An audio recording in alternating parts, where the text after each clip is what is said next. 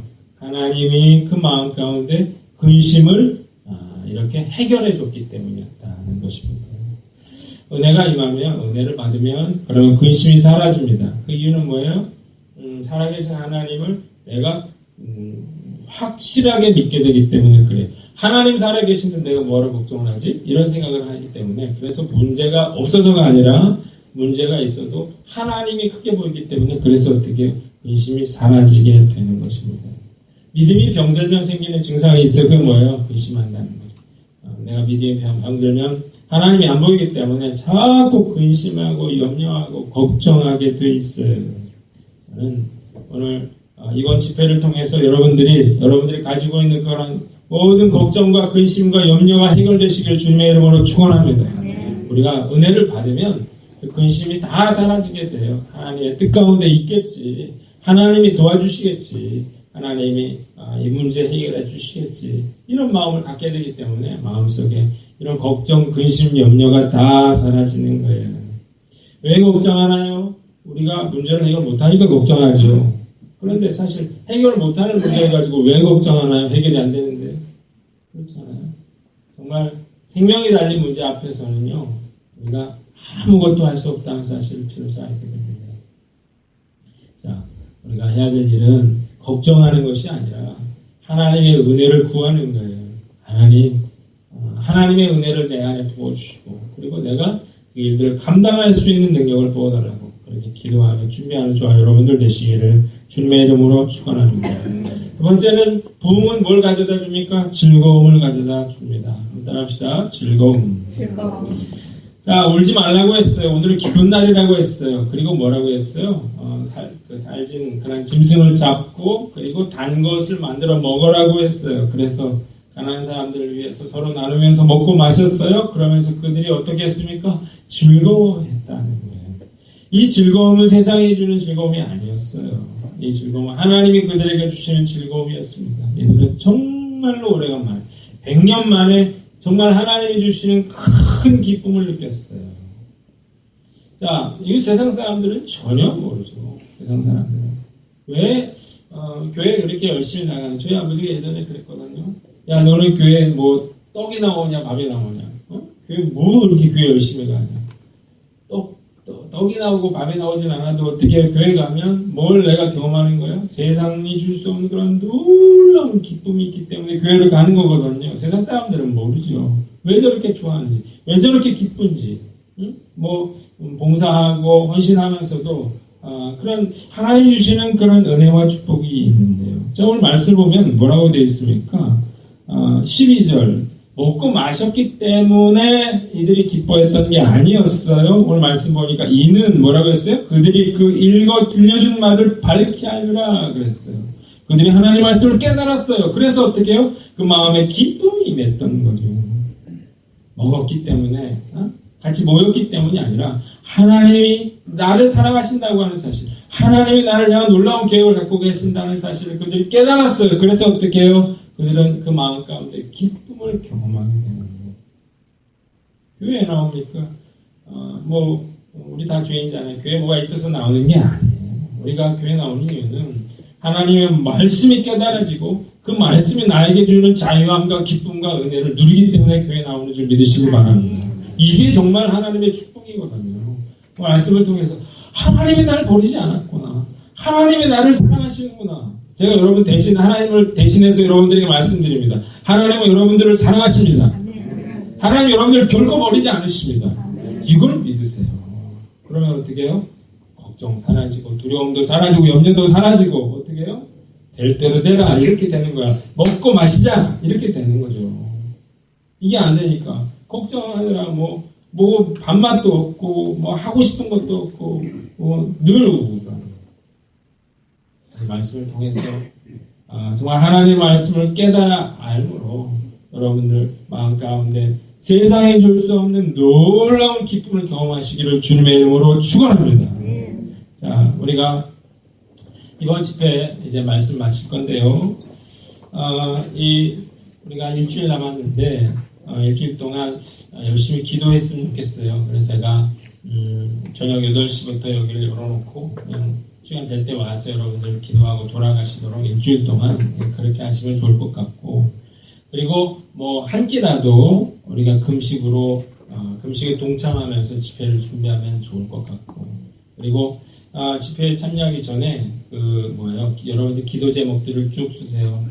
내가 이 집회를 통해서 하나님이 어떤 문제를 해결해 주시길 원하는지 이렇게 써가지고 기도하면 훨씬 더 좋을 것 같다, 그런 생각이 듭니다. 어쨌든 우리가 일주일 남았는데 우리 10년이잖아요. 10년은 굉장히 중요한 의미가 있다, 저는 그런 생각이 들면서 하나님, 우리가 정말 이런 가난한 마음으로 하나님 말씀을 사모하면서 우리가 금식하면서 기도로 준비하면 하나님이 우리에게 이런 부흥의 역사를 부어주시리라 저는 믿습니다. 네. 이 믿음으로 우리가 큰 놀라운 축복을 경험하는 저 여러분들 되시기를 주님의 이름으로 축원합니다. 자, 같이